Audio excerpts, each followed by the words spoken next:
Assalamualaikum warahmatullahi wabarakatuh. Selamat sore, salam sejahtera bagi kita semua. Hari ini Selasa 12 Mei 2020. Kembali kami dari gugus tugas percepatan penanganan COVID-19 di Provinsi Kalimantan Selatan menyampaikan beberapa berita berkaitan dengan penanganan atau update penanganan COVID-19 di Provinsi Kalimantan Selatan.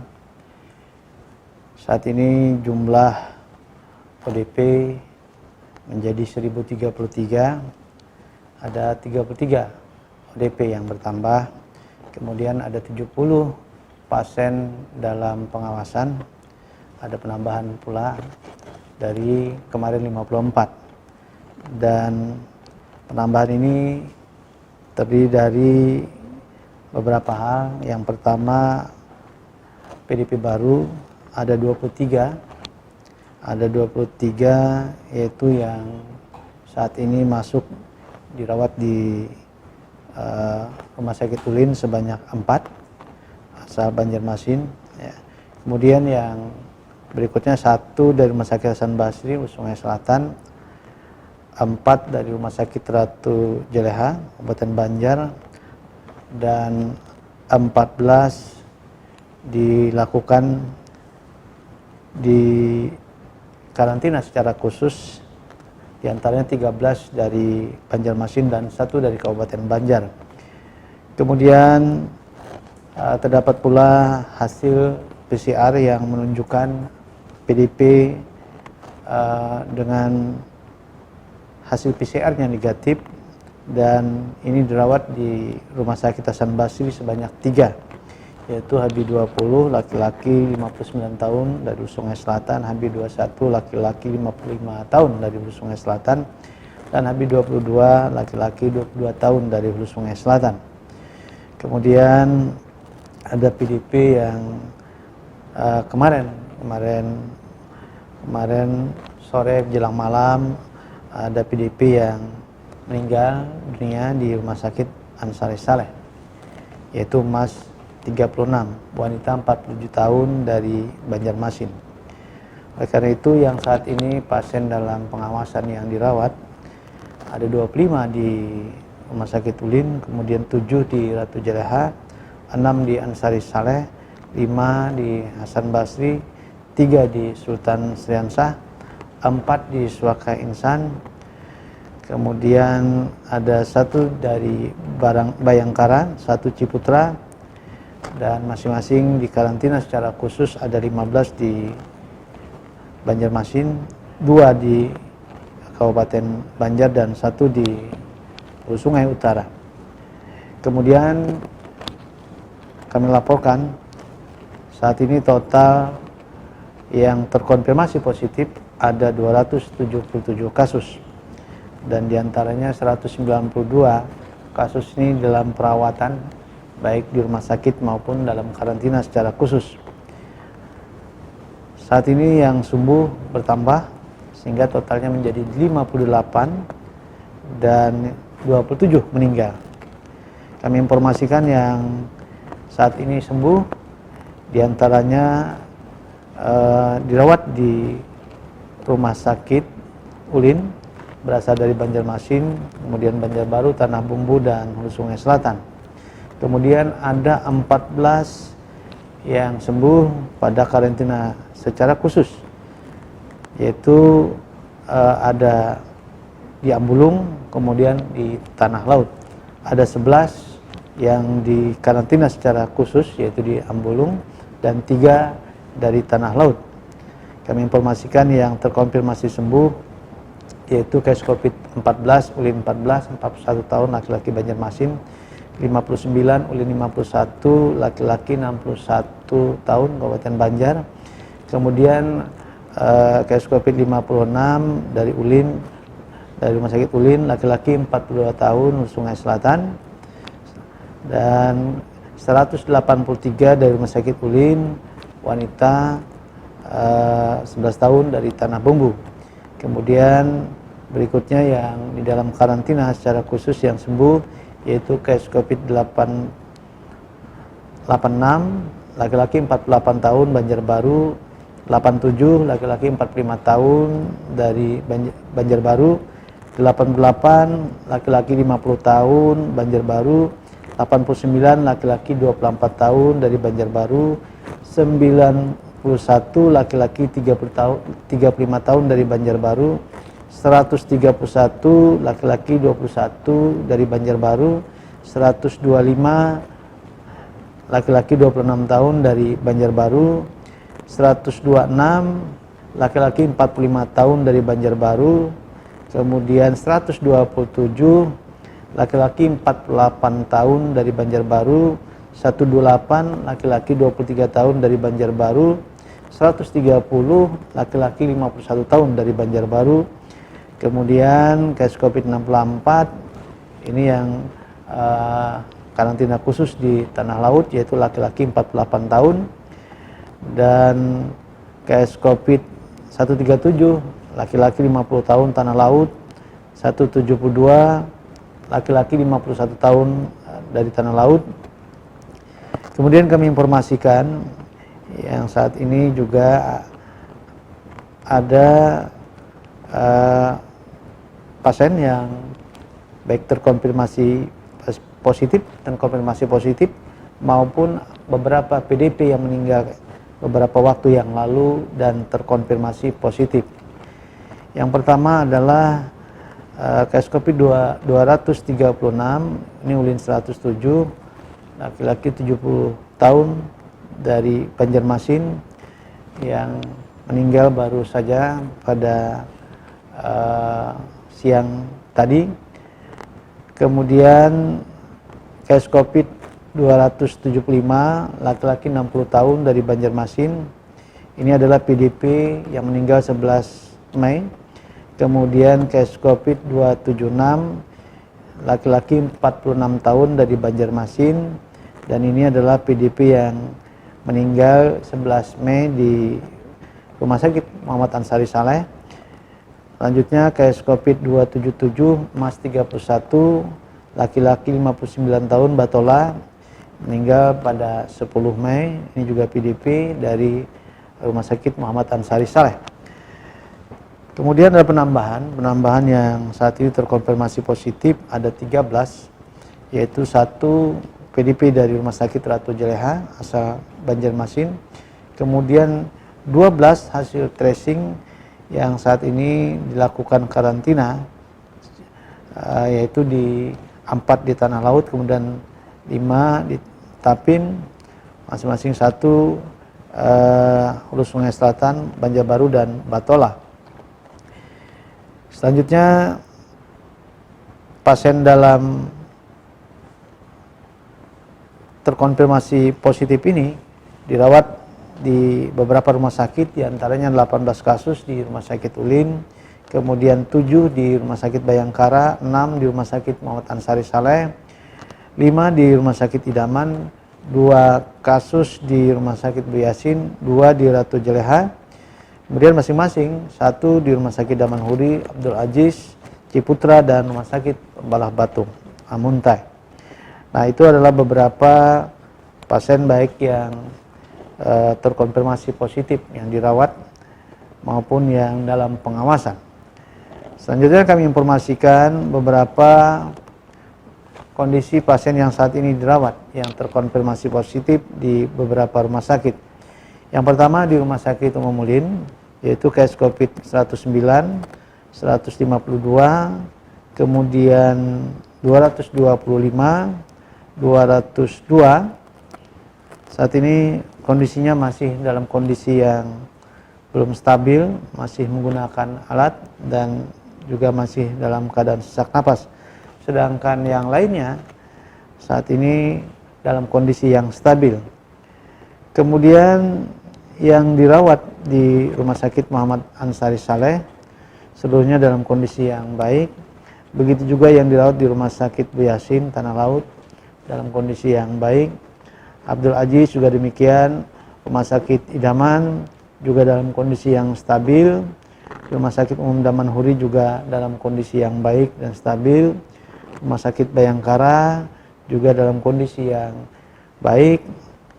Selanjutnya yang dirawat di Rumah Sakit Ratu Jeleha, yang pertama kasus COVID 153 dalam kondisi stabil, sedangkan yang baru kasus COVID 262 yaitu dari PDP RZ 13, 57 tahun, laki-laki dari Banjarmasin, kondisinya dalam kondisi yang baik. Selanjutnya yang dirawat di Rumah Sakit Pembala Batung juga dalam kondisi yang baik. Sementara yang dirawat di beberapa tempat lainnya seperti Ciputra juga dalam kondisi yang baik. Kami informasikan kondisi pasien yang terkonfirmasi positif yang saat ini dilakukan perawatan di karantina secara khusus, semuanya dalam kondisi yang baik dan stabil.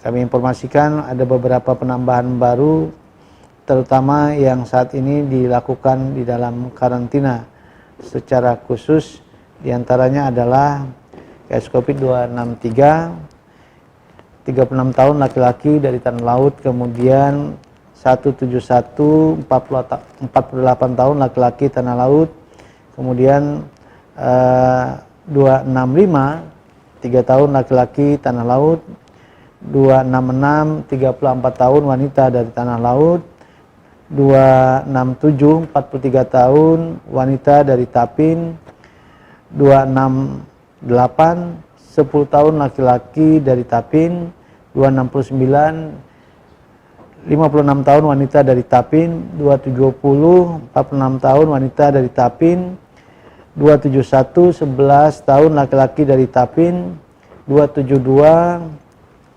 laki-laki 63 tahun dari Hulu Sungai Selatan, kemudian 273, 16 tahun, wanita dari Banjarbaru, dan 274, 51 tahun, wanita dari Batola.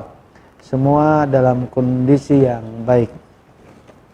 Sedangkan yang saat ini dirawat dalam pengawasan, yang pertama di Rumah Sakit Ulin, yaitu Ulin 96, 99, 101, kemudian 107, 108, 109, 111, 114, 116, 117, 122, 123, 124, 125, 126, 127, 128, 129, 130, 131. Saat ini dalam kondisi yang masih dalam perawatan intensif, sedangkan yang lain dalam kondisi yang stabil. Sedangkan tambahan saat ini PDP di Ulin yaitu Ulin 130, 130, 59 tahun, wanita dari Banjarmasin, masih mengalami sesak napas. Kemudian Ulin 131, 54 tahun, laki-laki, masih bermasalah dalam kesadarannya. Kemudian Ulin 132, 40 tahun, laki-laki dari Banjarmasin, stabil. Ulin 133, 15 tahun, laki-laki dari Banjarmasin, kondisinya juga kondisi yang stabil. PDP yang dirawat di Rumah Sakit Ansari Saleh keseluruhan dalam kondisi yang baik dan stabil. Sedangkan yang dirawat di Suaka Insan yaitu SI4, 63 tahun, ini masih dalam keadaan demam dan sesak napas. Begitu juga SI5, 65 tahun, laki-laki dari Banjarmasin, juga masih mengalami batuk, pilek, dan sesak napas. Sedangkan yang dirawat di Ratu Jeleha RZ9 dan RZ11 kondisinya masih dalam perawatan yang cukup intensif, dan yang lainnya dalam kondisi stabil. Sedangkan tambahan yaitu RZ14, laki-laki dari Kabupaten Banjar, kemudian RZ15, kemudian RZ16, RZ17, semua dalam kondisi yang stabil. Begitu pula yang dirawat di Rumah Sakit Ciputra, kondisinya baik. Sultan Suryansah dalam kondisi yang baik, dan di Hasan Basri HB18 masih ada sesak napas, kemudian HB19 masih ada batuk, dan yang lainnya dalam kondisi yang stabil. Termasuk yang baru yaitu HB25, 38 tahun, wanita dari Hulu Sungai Selatan, kondisinya stabil. Yang dirawat di Bayangkara juga dalam kondisi yang baik dan stabil. Sedangkan yang dilakukan isolasi mandiri saat ini kondisinya dalam kondisi yang baik. Dan tambahan adalah yang dari Banjarmasin di isolasi mandiri, yaitu MB7 60 tahun wanita Banjarmasin, MB8 73 wanita dari Banjarmasin, MB9 61 laki-laki Banjarmasin, MB10 64 laki-laki dari Banjarmasin, MB11 59 laki-laki dari Banjarmasin, MB12 65 wanita dari Banjarmasin, MB 1354 laki-laki dari Banjarmasin, MB 14 47 tahun wanita dari Banjarmasin, MB 15 57 tahun wanita dari Banjarmasin, MB 16 85 tahun wanita dari Banjarmasin, MB 17 63 tahun laki-laki dari Banjarmasin, MB 18 72 tahun laki-laki dari Banjarmasin, MB 19 laki-laki dari Banjarmasin. Saat ini dalam kondisi yang baik. Selanjutnya yang diisolasi atau di karantina khusus di Kabupaten Banjar, saat ini EMM1 masih dalam kondisi yang perlu perawatan, sedangkan EMM2 kondisinya stabil. Begitu juga yang diisolasi mandiri di Hulu Sungai Utara dalam kondisi yang baik dan stabil. Demikian beberapa informasi terkait dengan kondisi pasien yang saat ini dirawat, baik dalam pengawasan maupun yang terkonfirmasi positif. Selanjutnya adalah ada beberapa pertanyaan yang akan kami jawab terkait dengan bagaimana solusi pemeriksaan dikala PSBB agar tidak macet. Saya kira ini akan dilakukan secara baik dan dievaluasi oleh tim gugus tugas agar semua kondisi-kondisi yang terkendala agar diperbaiki pada hari-hari berikutnya. Kemudian juga ada beberapa masukan dari beberapa wartawan terkait dengan usulan terkait dengan pemeriksaan yang dapat dilakukan melalui drive-thru. Nah, ini suatu masukan juga yang akan kami sampaikan dengan gugus tugas.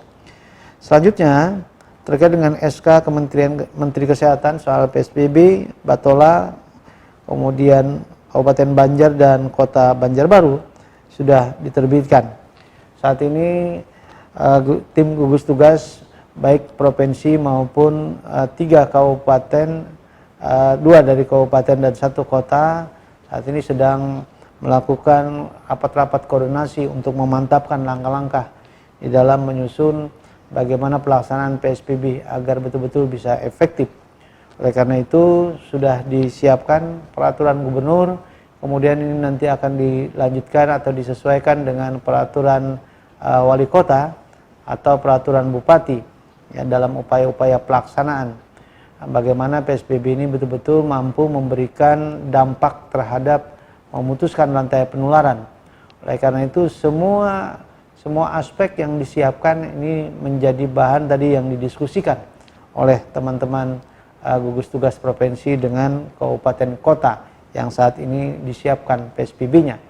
Oleh karena itu yang paling penting adalah sebelum ditetapkannya PSBB pelaksanaannya, maka harus betul-betul dilaksanakan sosialisasi agar masyarakat secara luas mengetahui bagaimana pelaksanaan PSBB yang akan diterapkan.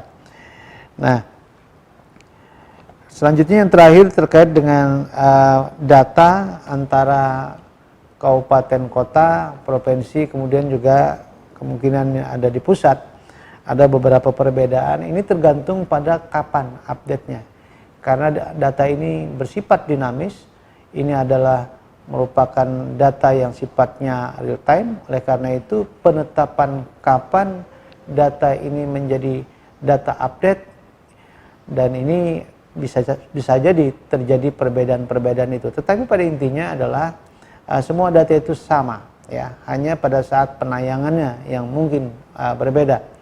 Oleh karena itu sistem yang saat ini sedang kita bangun adalah bagaimana sistem dengan menggunakan aplikasi yang mudah-mudahan dalam waktu yang tidak lama ini akan segera menjadi tool atau instrumen bagi kita semua, sehingga masyarakat dapat memanfaatkan informasi-informasi lebih aktual, lebih valid, lebih akurat.